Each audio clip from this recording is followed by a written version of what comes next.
Welcome back to the Cancer Data Explorer series of help videos. We're going to be examining how to go about filtering the dashboards in this video, whether that's through use of the options pane or whether by interacting directly with the graphs themselves. So you can see here on the incidents page, we can pop the options pane open with this little button, and we've gone through how to display the data by sex or by First Nation status in previous videos. So I'll just focus on the filtering here for now. Now I do have the ability to filter down to either males or females specifically if I wish, and the same for First Nation status. And you can see that when I make those selections, I actually don't have any visibility currently of what those selections were, and so I may have done that a while ago and I've forgotten what I had selected, so I can use this toggle button right here that shows me the filter selections where I have for non-First Nations people and males selected here. I can also use these to get rid of some filters if I like.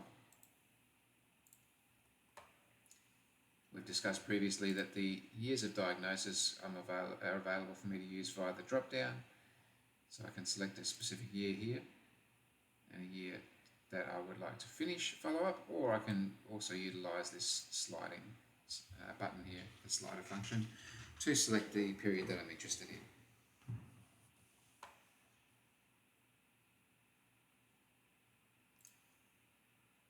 Just take a quick look at the different options that are available when assessing cancer incidence. Now, the default view that I've got here, and that's displayed here, is cancer stream, where cancers are grouped up into kind of families, I guess, where you have colorectal cancers together, gynecological, head and neck, for example. And so sometimes this can be a bit tricky to know what stream the cancer I'm interested in might be listed under. So for example, I know that lymphomas are listed under hematological cancers, blood cancers, and so if I click on that directly on the graph, you can see it drills down to the next level and shows me the list of different hematological cancers. Again, I can click further into the non-Hodgkin lymphomas and it will filter. You can see here on the breadcrumb menu, or title, sorry, that it's gone down to hematological and then further down into non-Hodgkin lymphoma, and I can go back up to the hematological group by clicking that, or I could go directly back to all cancers by clicking all. However, as mentioned, it could be tricky to know which particular stream the cancer you're interested in is listed under, so we have this more granular primary site option, which you can see here is a list of about 80 different C codes, cancer site codes. And the good thing with this is this set text box here is searchable. So if I knew that it was a type of lymphoma, I could start typing, and you can see here that it brings up the relevant list of lymphomas for me to be able to choose the one that I'm interested in. So that search functionality is quite helpful, particularly if you don't have a background in cancer coding, and these C codes or even names of cancers might be a bit foreign to you. I do have the option to view cancer morphology, and this might be helpful if, for instance, if I'm interested in looking at the different types of morphology under a cancer like breast cancer, where I can click on breast cancer. It's given me a big long list of these cancer morphologies here, but again, by using the search functionality, I can choose to type in, and I might be interested in squamous type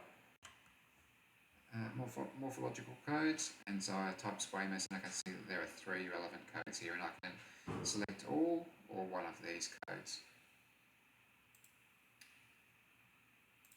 When I'm looking at the data by age, you see the default display is 5-year age groups, and I can select multiple different age groups if I like through the drop down menu. Again, I can use the chips to remove some if I have chosen the wrong ones, or if I've got them turned off. I can go back over here, I can just click the cross in here, get rid of all these, and again you can see, as we saw before with the interaction, I can drag across to get the relevant age groups that I'm after. So that's another neat way to be able to interact with these graphs without necessarily having to have the options pane open all the time. You can see again that I have the ability to clear that filter just by hitting all under the age group title there, and it brings the filter, turns those filters off. I do have the option to show 10-year age groups up to age 80 and then 80 plus, or a custom age group here where we have the first age group 0 to 30 and then two 20-year age groups followed by everyone aged 70 and over.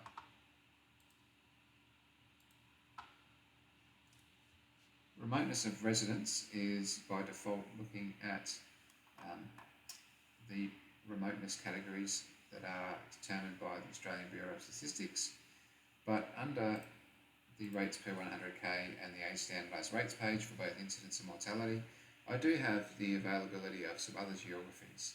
So while remoteness may be the default, if I'm looking at the data through a Queensland Health specific lens, I can choose to view hospital and health services. You can see here the list of different HHSs within Queensland Health.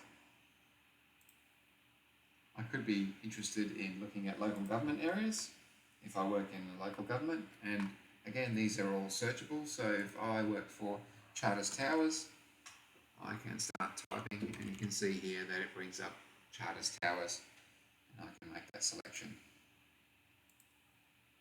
That might be a little easier than having to cycle through the graph or through the list to try and find the entry that you are after. As well as LGA, we do have a few other geographical areas. We've got primary health network for those who work in primary health, particularly GPs, and that lists the 7 different primary health networks. We have SA4, which is a large geographical area defined by the ABS. It's roughly equivalent to hospital and health services, although there's slightly less splitting apart of rural and remote areas and a bit more splitting apart of the southeast corner in Brisbane and Logan, etc. And finally we have the ABS defined Indigenous regions. Again, these 8 different regions that are available, and there is a link to the ABS geographies in the glossary, which you can get to by accessing the link here. The final option for filtering is socioeconomic status. For those unfamiliar, the Australian Bureau of Statistics ranks all of the small areas within Australia by the most to least disadvantaged, and these are then split into 5 equal categories in population size, and those that are in the most disadvantaged are in quintile 1, those that are in the least disadvantaged are in quintile 5, and we've got these 3 groups in the middle here. So that's how you can utilise those. I might be interested in particular looking at those people in major cities who are living in disadvantaged areas and seeing what the most common cancers are. You can see here that's urological, which will primarily be prostate cancers, and we have lung and then breast. And if I was interested, I could flip that and see, well, is that the same pattern that I see among people living in affluent areas of the major city?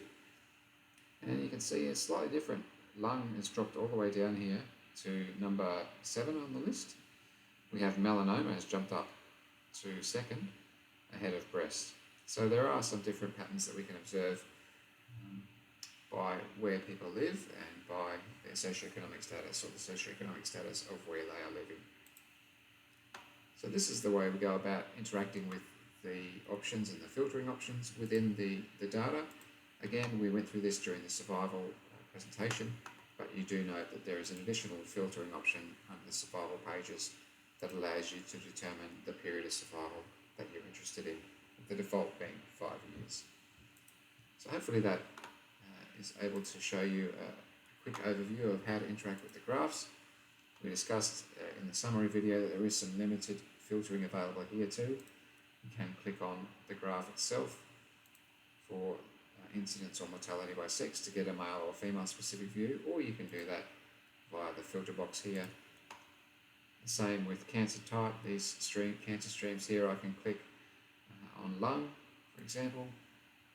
It highlights that lung cancer is the most common cause of death for those cancer types, but it's only the 6th most commonly diagnosed cancer under this particular grouping. And again, that is available to me through the drop-down menu here. The last limited functionality of filtering is just the view of whether we want the last 5 years worth of data or just simply the most recent year in our summary. And so that is the filtering that's available throughout the dashboard. I hope this has been useful. Please contact us with any feedback you may have.